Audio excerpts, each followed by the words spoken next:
And we have one exciting, busy broadcast hour remaining. Our telephone number, if you want to be on the program, 800-282-2882. And the email address, ilrushbo@eibnet.us. Doing a little house cleaning here. Okay.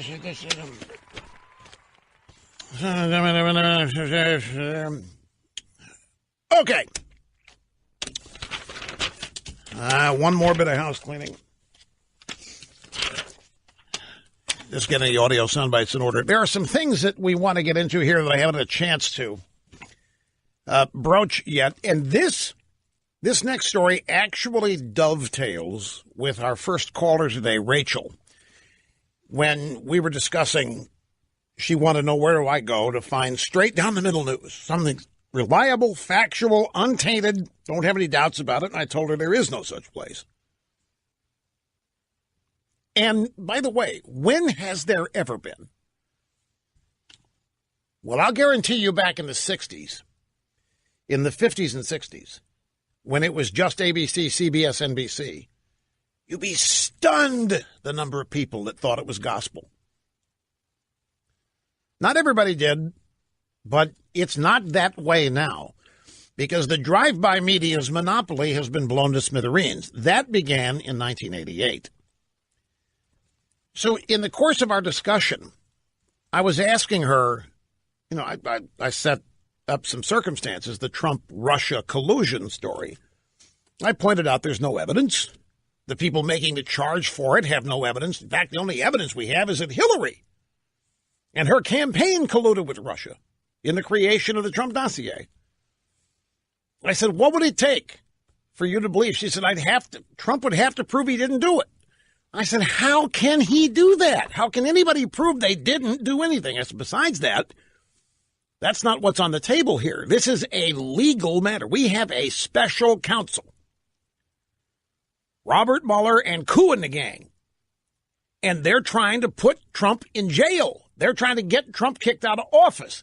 Now, in that circumstance, Rachel, I said brilliantly, they have to prove that he did it. So could you tell me what would Trump have to do? What could Trump do to show you he didn't do it? And, of course, there wasn't an answer because there isn't. You can't prove a negative.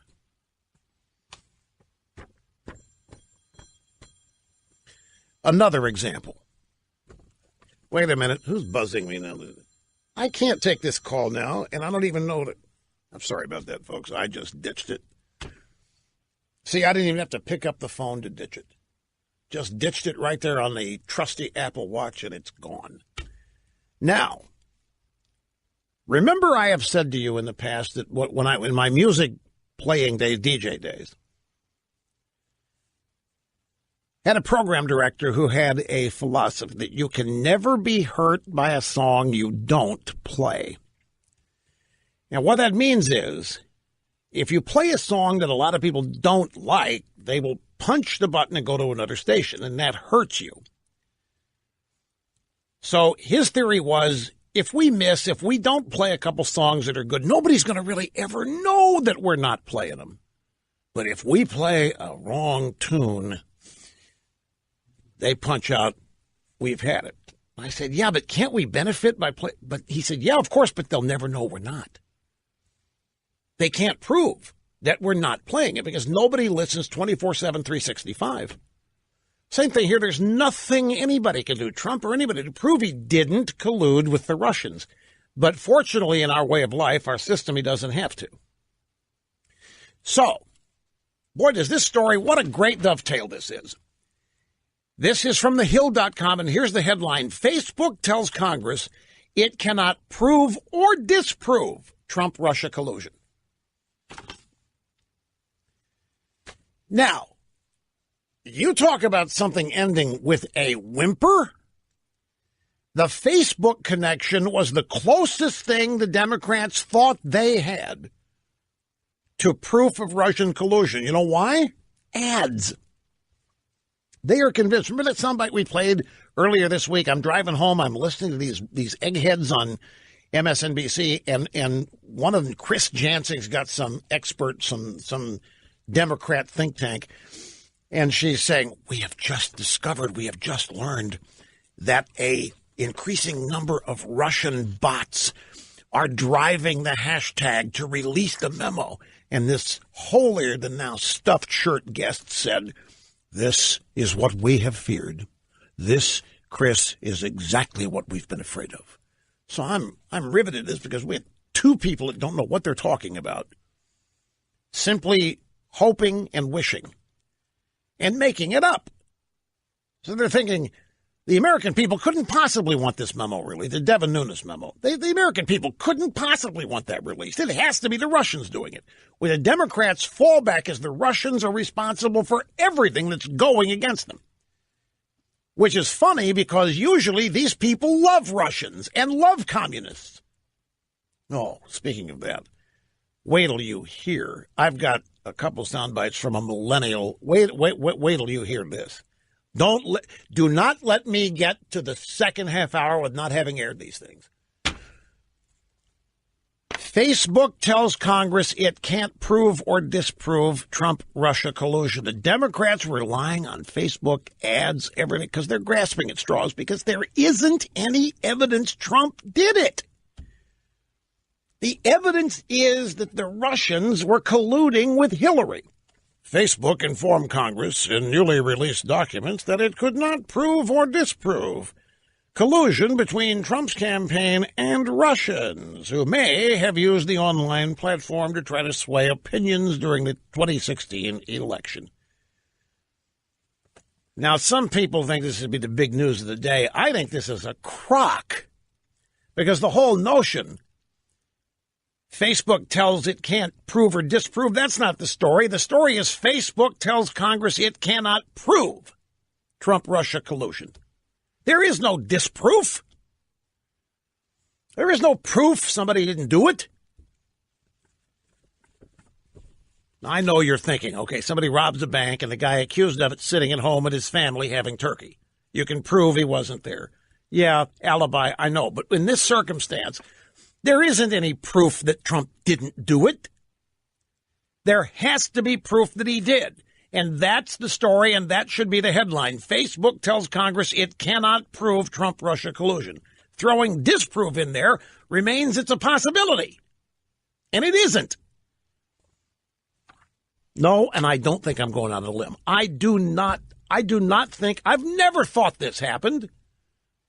I've never thought Russia could do anything to sway the outcome of the election. That's where this has always been bogus to me.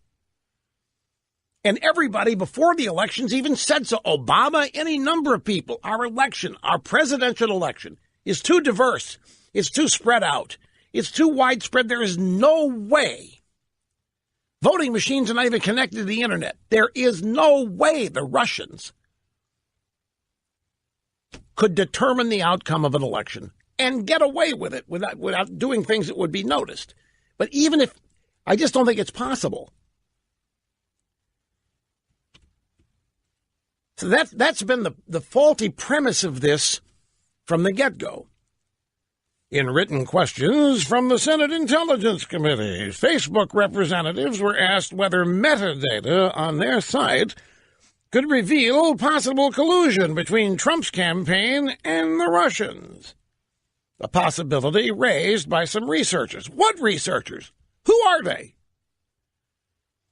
Several independent researchers have said that Facebook has the ability to search for content or metadata that could substantiate or disprove allegations of possible collusion between Russian disinformation operations and the Trump campaign's own social media efforts.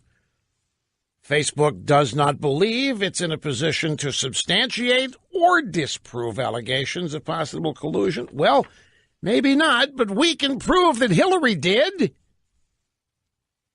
So what are we really doing it? We can prove that Hillary's campaign did. We can prove that the dossier is unverified and uncorroborated, and that was even admitted to by Comey in congressional testimony after it had been used probably to get a FISA warrant. Facebook tells Congress it can't prove or disprove. So you might think, well, and no, it doesn't, because Facebook leaves open the possibility that there is proof that Trump did it. And that's on purpose, and they're never going to take that away. That's going to live throughout this year into the midterm elections. Charles Grassley has released stroke page texts showing the FBI was pulling punches in the Clinton probe.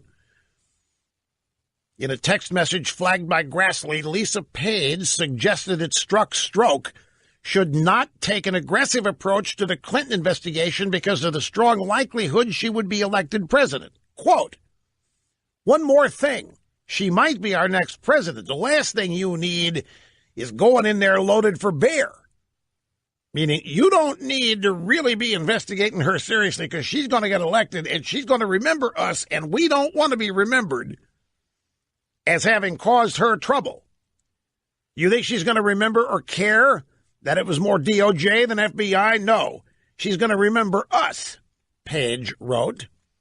Strzok said that he agreed with that assessment. He said, I called Bill and relayed what we discussed, and Bill agrees. I'll email you, and then there's something redacted that says the same. Bill is likely Bill Priestap, the FBI chief of counterintelligence. So the chief of counterintelligence, who was Strzok's immediate boss, was also concerned that Hillary might be angry with the FBI if they pursued the Hillary server investigation too aggressively. So everything we're learning here is that there was collusion up and down between the FBI, the DOJ, and the Clinton campaign and Hillary herself from the top of the FBI down. And we know why now. It was to protect Obama. This is the point. This is the point. The FBI, the DOJ, it may look like that they were trying to protect Hillary. And they were. I'm not denying that. And that it was about getting her elected. But, folks, even more important than that, they were protecting Obama. Because Obama was complicit in this. Obama lied when he told people that he only learned about Hillary's server when he saw it when everybody else did on the news. But he was trafficking emails back and forth with her through that server. He knew it. He bald-faced lied to the American people in a press conference or with reporters somewhere about when he found out she was doing it. He knew it all along. And they were trafficking. There had to be classified stuff going back and forth because she's the Secretary of State, he's the president. And I guarantee you they're not emailing about Chelsea's wedding reception or where the hell she's registered for wedding presents.